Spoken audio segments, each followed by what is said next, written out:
But on that note, kind of how important is it to connect with them, like emotionally, when you're like in the team meeting room and that kind of stuff? I think it's everything.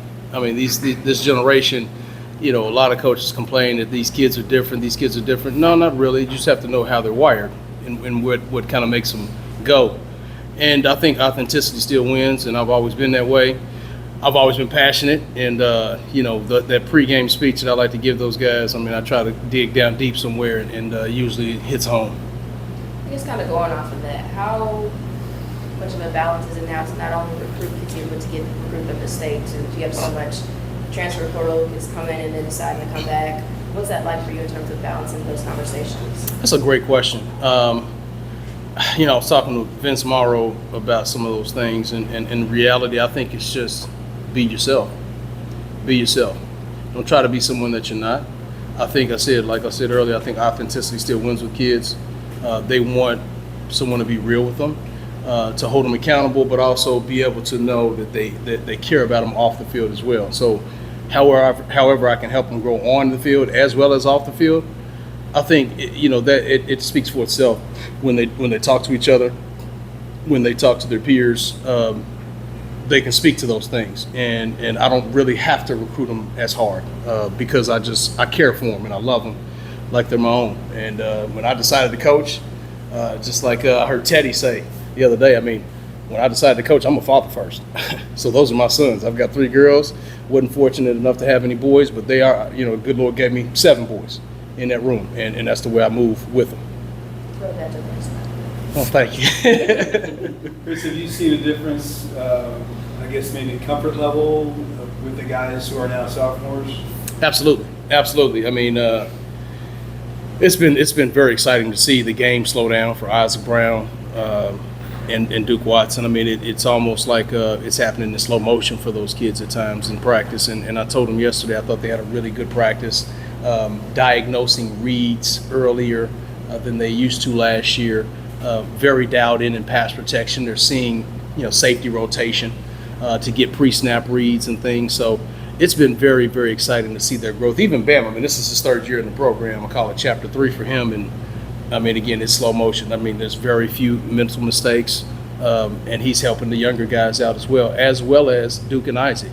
So it's kind of an autopilot at this stage, and it's just we're just continuing to find ways to improve our craft every day. I mean, they were pretty darn good as freshmen. Are there things you want them to retain from that? Absolutely. They know the things they do well, and there's things that I've challenged each one of them on as we head into the next chapter of their careers, and I've seen them take advantage of those things, and sometimes I make them verbalize those things in the meeting room, in the classroom.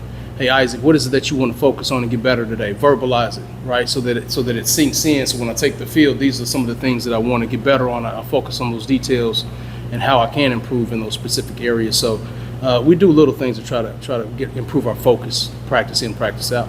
With Isaac, he's a guy that's obviously getting a lot of preseason accolades, and rightfully so. He talked about the pressure of trying to beat what he did last year. Mm-hmm. How do you harness that so it's not a negative but a positive? I tell him don't worry about that. We try to focus on this year. We don't focus on what happened last year.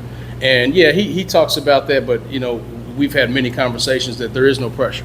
We just got to go out and play one play at a time, right? This is a new year.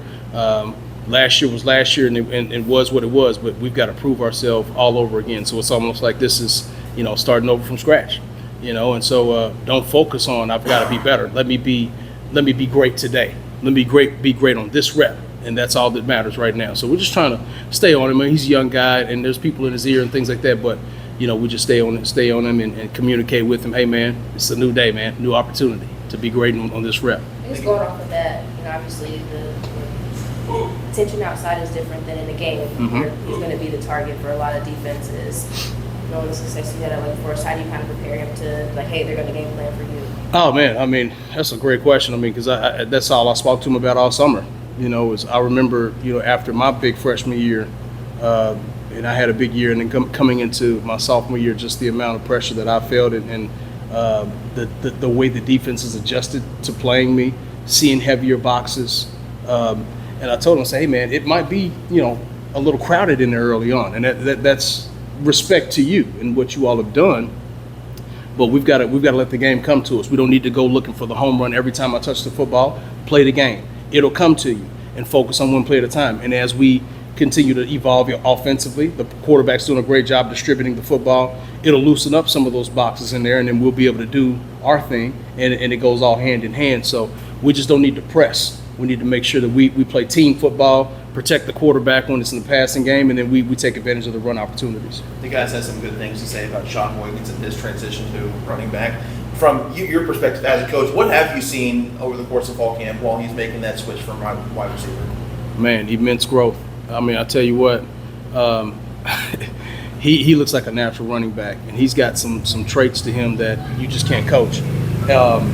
I hesitate to draw comparisons a lot, but I think his athletic profile, I was telling Coach Brown the other day, I think his athletic profile is very, very similar to Isaac Orindo, in the sense that receiver in high school, no running back, very little, kick return, straight line guy, track guy, big speed, runs as fast as Isaac and Duke, but he's 212 pounds. And we're talking about a 10-8 kid out of high school. And so when you think about that, and he's got quads like Chris Barclay, I mean, they're just bulging out of his pants and things. And so you think about that, and he's got great hands coming from receiver, just like Orindo did. And just to see his growth through the first 7 practices it's been awesome to watch. I mean, he was rough. It was rough early on. We're still trying to learn and master the art of playing low. He's a tall kid, 6 foot, 6'1"ish. We're underneath the bar. We're trying to become 5'6" when we run the football. We're still capturing that part. But there's pictures where he's doing that, and he's powerful now. I mean, with that type of speed and as big as he is, he's a fast man. And just to see his growth every day has been tremendous. And those guys are doing a great job helping him out. I didn't realize it, but they all came in the same class. I thought he came a year earlier. So all three, him, Isaac, and Duke, are in the same class. I mean, so I'm just tickled to death right now. What's the genesis of that idea? Sorry. Where did that idea come from?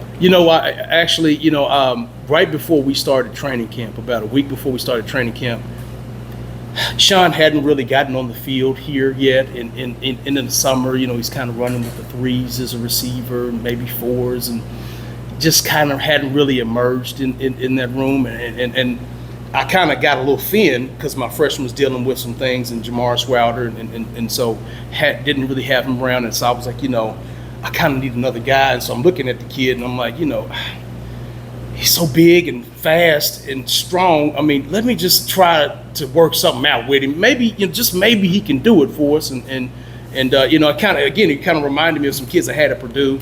I took some projects up there, and so I'm used to rolling up my sleeves. You know what I mean? And he just had some traits that I said, I think that we can make some things happen with this kid. And he was receptive to it? Oh, 1,000%. And I had to have a couple conversations with him. I had a conversation with him about a young man we had up there named Tyrone Tracy, who transferred to us from Iowa. He was a receiver. And, I tried to talk to him for a while. Hey, come on over, man. He was trying to be Debo Samuel, so he wanted to do both. He was kind of, at the time, jack of all trades, master of nothing. And so the year after we left, last year, he immersed himself in it full time and was a 5th-round draft pick, was a leading rusher for the New York Giants last year. And I told him, I said, hey, man, you got some traits, man. If you buy in, then there's opportunity, man. I really believe that you can be special. And he's buying in, and he's been awesome so far. You have so much talent in a room like that. How you keep them happy? I think they're all close. They're all close, and that helps. As far as those 3 kids, they came in together, so they're used to going through the freshman adjustment period together. Obviously, Bama, Isaac, and Duke, they're all 3 next door neighbors. So they, you can't get any closer than those 3 kids. They're like the 3 stooges, the 3 peas in the pod. I love them. I love them to death. And then, the young kids, man, they're just coming along and they see, 3 really good backs. I feel like I have 3 starting running backs. I really do. You could take any one of those 3 kids and they can start in probably most schools in the ACC. So we're fortunate here to have an embarrassment of riches, and I just thank God every day for the opportunity to coach them, come in here and hopefully be a blessing to them on and off the field. And it's just been fun to watch them grow every day. Last year, that trio started 3rd, 4th, and 5th on the depth chart, and wound up being a super productive group. Obviously, with a year of conditioning and training and all that, going into this year, what do you think is the ceiling for this group? I don't know. I pray about that every morning. That we find a way to elevate, that we find a way to raise the standard that Zone 6 is set, that Isaac Orindo and Jawar Jordan were able to do in 2023 and that Isaac Brown and Duke Watson were able to do in 2024. I just pray that we find a way that this unit, that it has its own identity, it has its own DNA, that it finds a way to raise that level that Zone 6 has been able to do for 2 years now. And so, I know the good Lord knows how we can do that. I have some thoughts, but, I know that they're all capable of doing great things. And so I'm just excited for the opportunity ahead. All right, thank you guys. Thanks, Yeah. Chris.